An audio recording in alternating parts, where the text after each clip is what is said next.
les députés ont adopté en première lecture la proposition de loi visant à reconnaître une présomption de légitime défense pour les forces de l'ordre dans l'exercice de leurs fonctions. Ce qu'il faut savoir, c'est que depuis la loi Cazeneuve de 2017, le nombre de tirs mortels suite au refus d'obtempérer a été multiplié par 5. La France a été interpellée à 3 reprises par l'ONU comme le pays de l'Union européenne comptant le plus de personnes tuées ou blessées par des agents de la force publique. Avec cette loi, tout tir policier serait ainsi présumé légal. À la victime ou à ses proches d'en prouver l'illégalité, alors qu'aujourd'hui, c'est l'État qui doit démontrer que le recours à la force était nécessaire et proportionné. Cette inversion de la charge de la preuve, elle est condamnée par la Cour européenne des droits de l'homme. Dans le droit actuel, tout décès causé par un agent de l'État doit faire l'objet d'une enquête. Cette loi porte atteinte à l'État de droit. Ce mardi 21 juillet, la Commission des lois examinera la recevabilité d'une pétition citoyenne contre cette loi permis de tuer, qui a déjà dépassé les 670 000 signatures.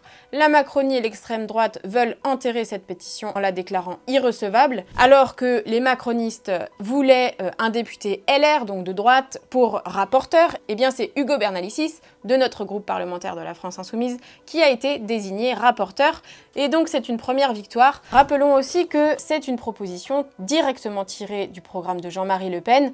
La dérive autoritaire est donc totale avec ce texte. Montrons-leur que nous n'acceptons pas cette dérive dangereuse dictée par la droite et l'extrême droite. On a besoin de vous, signez et partagez la pétition qui est en ligne, cap sur le million.